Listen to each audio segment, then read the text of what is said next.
Dans un cimetière côtier tunisien, au milieu des ruines d'une ville rasée par Rome, des archéologues ont ouvert des tombes scellées depuis plus de 2000 ans. Les personnes qui y reposaient parlaient une langue originaire de l'extrême est de la Méditerranée. Elles l'écrivaient avec un alphabet provenant de cette même région. Elles vénéraient des dieux dont les noms avaient été transmis vers l'ouest depuis une étroite bande côtière de l'actuel Liban. En 2025, une équipe de recherche a séquencé leur génome ainsi que celui de 200 autres individus provenant de 13 autres sites disséminés le long de cette même mer. Presque aucun d'entre eux n'avait d'ancêtres originaires de cette côte. Pendant 2000 ans, nous avons désigné ces peuples par un terme inventé par leurs ennemis. Ce terme reposait sur une hypothèse que personne n'avait jamais vérifiée. Une culture partagée impliquait des liens de sang commun. Commençons par l'escargot, car c'est de l'escargot que vient l'argent. Le murex est un escargot de mer épineux, d'apparence banale, commun sur les côtes orientales de la Méditerranée. Il renferme une petite glande contenant un liquide transparent qui, au contact de l'air et du soleil, se transforme en une teinture allant du violet le plus profond à un rose vif, presque criard.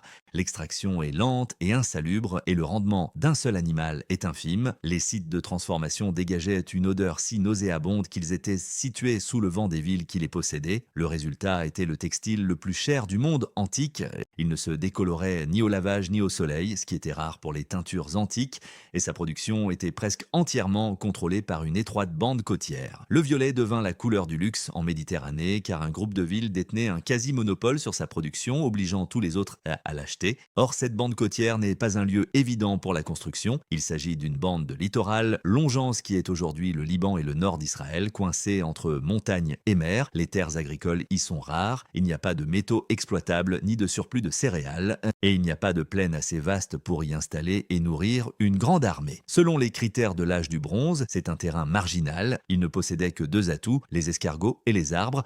Les forêts de cèdres qui descendaient ces collines fournissaient un bois suffisamment haut et large pour la construction navale dans une région où les deux grandes puissances, l'Égypte au sud et la Mésopotamie à l'est, ne disposaient presque d'aucune ressource exploitable. Ce seul fait rendait ces villes indispensables à tous et explique leur présence dans les archives égyptiennes des siècles avant que quiconque ne les considère comme une civilisation à part entière. Puis ils construisirent les navires, vers 1200 avant J.C.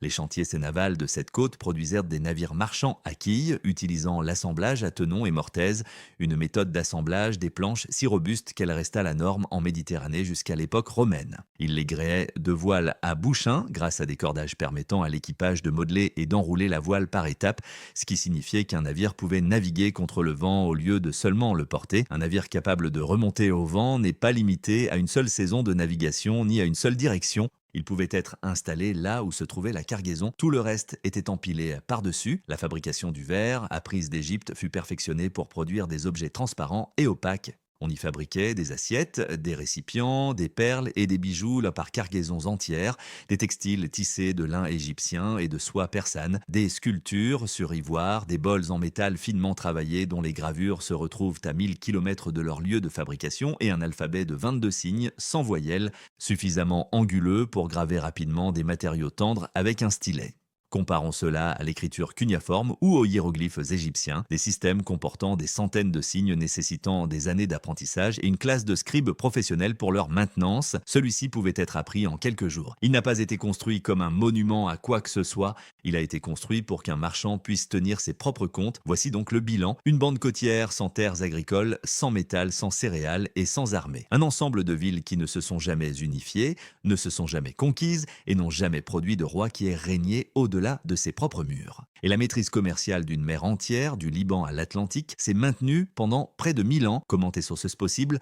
Pendant 2000 ans, la réponse s'est trouvée dissimulée dans un nom, et ce nom n'était pas le leur. Ils ne se sont jamais appelés Phéniciens, jamais dans les documents qui nous sont parvenus. Le mot est grec, et son origine est très probablement le terme grec désignant la pourpre, ce qui signifie que le nom sous lequel cette civilisation est connue dans tous les manuels scolaires du monde est une abréviation utilisée par les marchands grecs pour désigner le produit qu'ils vendaient. Imaginez un peuple dont on se souviendrait à jamais comme des vendeurs de DUU. Le second nom est pire encore. Punique, le terme appliqué aux colonies occidentales, et à Carthage et en mode est simplement la forme latine de ce même mot grec adopté par Rome. Ainsi, les deux appellations qui portent le nom de toute cette civilisation à travers l'histoire ont été fournies par les deux puissances qui l'ont le plus âprement combattue et qui ont fini par la détruire. Comment s'appelaient-ils eux-mêmes? Leur ville, les hommes de Tai, les hommes de Siden, les hommes de Byblo, l'identité était municipale, non nationale, et il n'existe aucun mot dans leur propre langue pour désigner l'entité collective que les historiens modernes appellent Phéniciens. Ce fait est plus important qu'il n'y paraît compte tenu de tout ce qui manque. Ils n'ont quasiment rien laissé de leur propre patrimoine, aucun texte religieux, aucune histoire propre, aucune chronique, aucune annale royale, rien de comparable aux gravures rupestres égyptiennes ou assyriennes. Le climat y est pour quelque chose. Ils écrivaient sur papyrus, et le papyrus ne se conserve pas aussi bien dans un environnement côtier humide que dans le sable égyptien. Rome, qui rasa Carthage en 146 HVCJAC et dispersa ou détruisit ses bibliothèques, y contribue également. De ce fait, le portrait que nous en avons a été entièrement dressé par d'autres. Homère les qualifie d'Avides tout en louant leur savoir-faire. Aristote analyse Carthage comme un modèle de civilisation. La Bible hébraïque décrit leurs dieux comme des idoles. Les historiens romains écrivent sur un ennemi que leur cité avait anéanti. Toute représentation de cette civilisation provient d'un rival, d'un concurrent ou d'un conquérant. Considérons maintenant le modèle qui s'est construit sur ce principe, car il perdure depuis 2 millénaires, et c'est le sujet de cette vidéo. Ce modèle est celui de la colonisation par une métropole, une ville de la côte lévitique, le plus souvent Tai, envoie un groupe de colons. Ceux-ci fondent un comptoir commercial à l'ouest. Ce comptoir s'autogère, gère ses propres affaires et verse un tribut à sa métropole à intervalles réguliers. Les premiers comptoirs apparaissent à Chypre et en Crimée, puis s'étendent lentement vers l'ouest, en Sicile, en Sardaigne, en Corse, au Baléen, le long de la côte nord-africaine, en Ibérie, et finalement au-delà de Gibraltar, sur la côte atlantique. Carthage est celle qui dépasse ce modèle, fondée traditionnellement à partir de Ty en 814 AVC-JAC. Elle devient une métropole, puis bâtit son propre empire, exerçant son hégémonie sur les autres colonies occidentales jusqu'à ce que Rome la détrône. Chaque élément de ce récit est documenté, les paiements de tribut, les dates de fondation, la concurrence avec les colons grecs pour les mêmes côtes, rien n'est inventé, mais remarquez ce que ce modèle tient pour acquis. Il suppose que des populations se sont déplacées, il suppose que des familles de Tai et de Sidon ont embarqué sur des navires, ont parcouru 2, 3, voire 4000 kilomètres et ont fondé des populations filles biologiquement proches de la côte qu'elles ont quittées. C'est ce que signifie une colonie au sens où ce mot a toujours été employé ici. Et cette affirmation précise n'a jamais été démontrée, elle a été déduite. Elle a été déduite parce que la langue était la même aux deux extrémités, l'alphabet était le même, les dieux portaient les mêmes noms, les pratiques funéraires étaient identiques et les styles de poterie ont voyagé. Une culture partagée était interprétée comme une preuve d'une ascendance commune. En l'absence de toute preuve biologique, il n'y avait rien d'autre sur quoi se baser pour l'interpréter et l'archéologie de ces colonies occidentales a longtemps refusé discrètement de se prêter à cette interprétation. Commençons par les lettres car elles constituent la preuve la plus ancienne et elles sont extrêmement impolies. Parmi les correspondants diplomatiques retrouvés à Amarna, en Égypte, figurent des lettres des souverains des cités côtières du Leventin adressées à la cour égyptienne. Dans l'une de ces lettres, le souverain de Byblo se plaint de la saisie de 2 de ses navires marchands par le souverain de Beyrouth. Il demande au pharaon d'intervenir. Ces deux villes, distantes de 40 km, parlent la même langue, pratiquent le même culte et sont toutes deux sous la même autorité impériale. Elles se volent mutuellement leurs navires et se dénoncent les unes les autres à l'Égypte. Il ne s'agit pas d'une correspondance interne à un peuple, mais d'une rivalité entre cités rivales partageant un littoral. Ce conflit ne s'est jamais résolu. Pendant près de 1000 ans, aucune de ces villes n'a sérieusement tenté de soumettre les autres par la force. Il n'y a jamais eu d'État phénicien unifié, jamais de roi phénicien, jamais de capitale. L'explication généralement avancée est le manque de main-d'œuvre. Une société de cités marchandes côtières, sans arrière-pays agricole, ne pouvait tout simplement pas réunir la population nécessaire pour lever une armée de conquête, ce qui explique aussi pourquoi chacune d'elles a finalement été absorbée par une puissance capable de le faire. Or, si l'on considère les établissements eux-mêmes, les chiffres ne correspondent plus à ce récit. Les colonies étaient petites, rarement plus de 1000 habitants. La plupart n'exerçaient quasiment aucun contrôle territorial au-delà de leurs murs, ce qui explique leur regroupement sur les promontoires, les îles et les embouchures des fleuves plutôt que sur les terres agricoles. Ils devinrent autonomes presque immédiatement, gérant leur propre administration et leurs propres affaires, moyennant un tribut versé périodiquement à leur famille, et guère plus. Ce n'est pas ainsi que se caractérise une vague de peuplement. Une population migrante s'empare des terres. Ici, ce sont les ports. Vient ensuite l'art, et c'est là son aspect le plus étrange. La production artistique phénicienne est un amalgame. Une coiffe égyptienne orne une figure. À côté, on trouve le motif assyrien d'un lion se dressant sur une montagne. Les formes criates intègrent des motifs décoratifs assyriens, souvent combinés au sein d'un même objet. Une stèle sculptée d'Omrite présente des éléments égyptiens et assyriens sur une même face. Les ivoires témoignent d'influences égyptiennes et assyriennes. Les coupes en métal arborent des motifs géométriques et floraux, ainsi que des sphinx et des déesses ailées issues de 3 traditions distinctes. Depuis plus d'un siècle, les spécialistes débattent de l'existence d'un style phénicien distinctif ou se demandent si ce que nous appelons art phénicien n'est pas simplement l'art d'autres cultures superbement exécuté par des artisans travaillant selon les désirs du client. La religion suit le même chemin. On observe suffisamment de caractéristiques communes entre les cités pour parler d'une religion phénicienne en termes généraux, mais chaque cité avait sa propre divinité principale et son propre panthéon. Melkart était la divinité suprême, Balad-Gabal à Byblo, et à Sidon, Baal était à la tête du panthéon, mais peu présent dans le culte quotidien, tandis qu'Estarte était bien plus présente dans les inscriptions, accompagnée du dieu guérisseur Eshmoun. Même les dieux refusèrent de se standardiser et le système politique évolua constamment. La monarchie primitive céda la place au fil des siècles à des conseils d'anciens et à des assemblées de citoyens. Au VIe siècle, Tyre était gouverné par 2 magistrats appelés Scythes plutôt que par un roi. Lorsqu'Alexandre arriva aux portes de la ville en 332, Avétias, roi J.C., il fut accueilli par un conseil représentant la communauté. Lorsqu'il atteignit Sidène, un historien romain rapporte que le roi se rendit sous la pression de son peuple et non de son propre chef. En comparant tous ces éléments, un schéma se dessine, difficile à définir. Cette civilisation ne répond à aucun critère habituel d'identification d'un peuple. Un État? Non. Une capitale? Non. Un style architectural? Non. Un panthéon? Non. Un gouvernement? Non. Elle ressemble moins à une nation en expansion qu'à un phénomène unique dans le monde antique, ce qui impliquait qu'une seule preuve pouvait trancher la question, et lorsque cette preuve apparut, elle sembla confirmer pleinement le récit traditionnel. La génétique s'intéressa d'abord non pas aux colonies, mais à la patrie, car il existait depuis toujours une autre version de l'origine des Phéniciens, une version étayée par des références antiques irréprochables. Hérodote, écrivant au 2 siècles avant J.C., rapporte qu'ils étaient originaires de la mer Érythréenne, qu'ils avaient migré vers la côte méditerranéenne et s'étaient installés sur les terres qu'ils habitaient encore à son époque, avant d'entreprendre de longs voyages. Strabon, 4 siècles plus tard, reprend ce récit. Les chercheurs modernes ont pris cette question suffisamment au sérieux pour en rechercher l'origine. La civilisation de Dilmun, qui a prospéré dans l'actuel Bahreïn de la fin du 3e millénaire au 2e millénaire avant J.A.C., a été proposée comme origine possible. On a depuis souligné que les dates ne concordent pas et que, durant le début du 3e millénaire, période supposée de cette migration, aucune trace d'occupation n'a été trouvée sur les sites concernés. Des analyses de génétique ont donc été appliquées à la côte elle-même et les résultats ont été concluants. Une étude publiée en 2017 a révélé que les populations libanaises actuelles descendent majoritairement des populations cananéennes. Il s'agit donc d'une continuité et non d'un remplacement. Quoi qu'il se soit passé sur ce littoral au cours des 3000 dernières années, les populations n'ont pas été remplacées.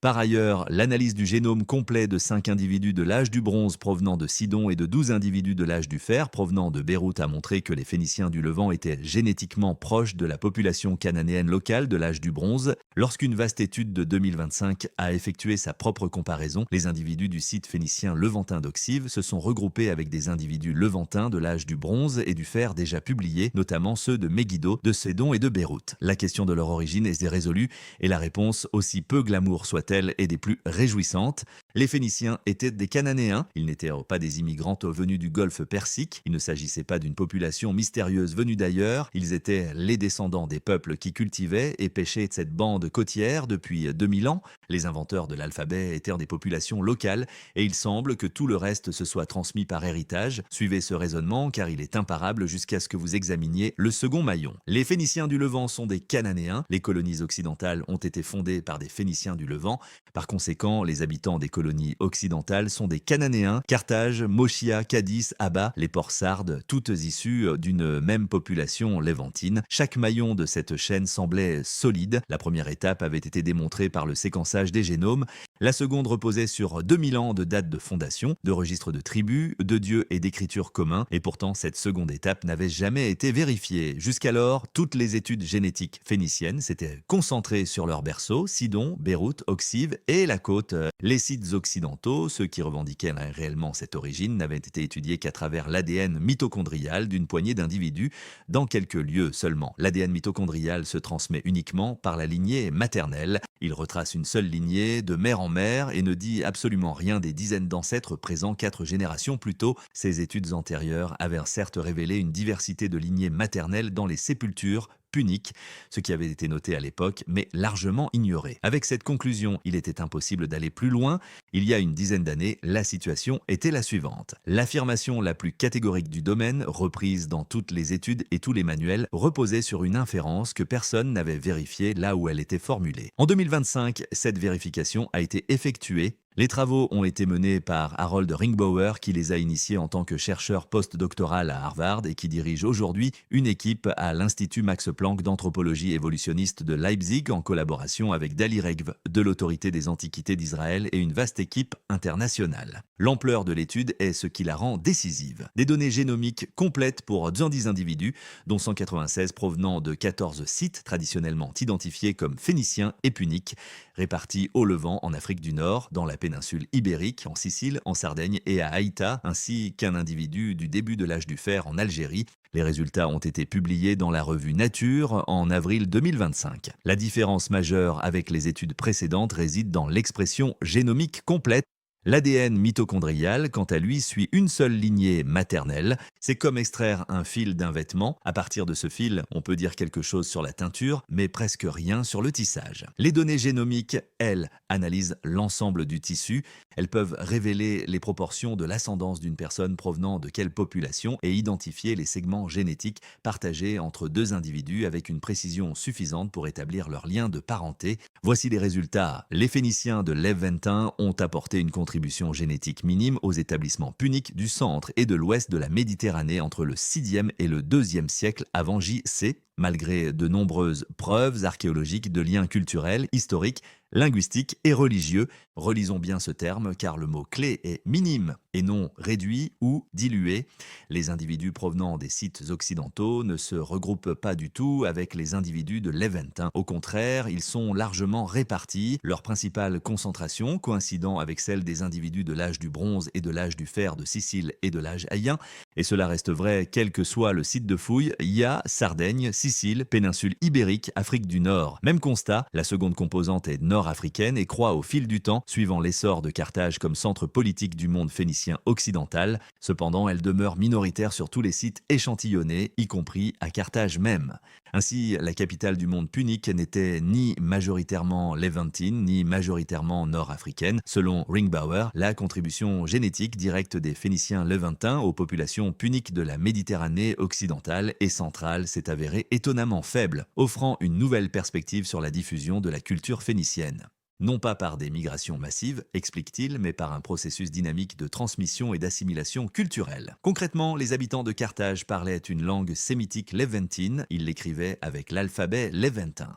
Ils vénérèrent des dieux cananéens sous des noms cananéens, enterraient leurs morts selon les rites cananéens, administraient leurs cités selon un modèle levventin et menèrent 3 guerres d'envergure contre Rome sous des noms propres levventins. Hannibal est un nom cananéen, il signifie de la grâce de Baal et ses ancêtres n'étaient pas originaires de cette région. 3 limites doivent être précisées car l'étude les énonce et la conclusion est suffisamment solide pour se suffire à elle-même. L'analyse n'a pas permis de déterminer avec certitude l'origine géographique précise de cette composante d'ascendance sicilienne et haïenne. Elle identifie le profil génétique et non le village. L'article utilise délibérément le terme punique pour désigner un groupe de sites et leurs habitants et non pour affirmer l'existence d'une nation ou d'une ethnie. Rien dans cette étude ne prouve que personne n'ait jamais navigué vers l'ouest depuis Taï. Elle indique simplement que, quels qu'ils soient, leurs descendants ne constituent pas la majorité des personnes inhumées dans ces cimetières.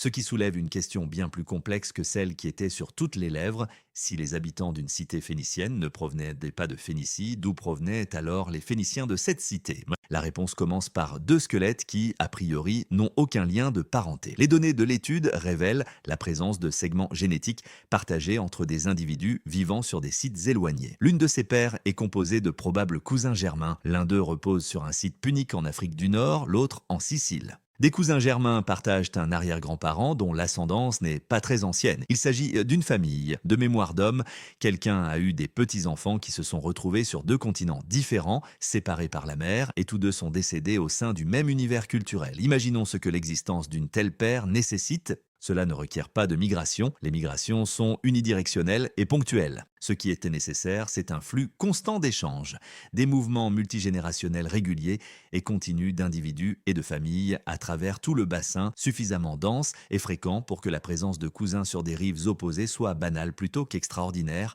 Ringbauer décrit ce mécanisme comme une autoroute méditerranéenne entretenue par le commerce entre les avant-postes. Observons maintenant le contenu de ces sites. Les établissements puniques abritaient des populations aux profils ancestraux radicalement différents, vivant côte à côte.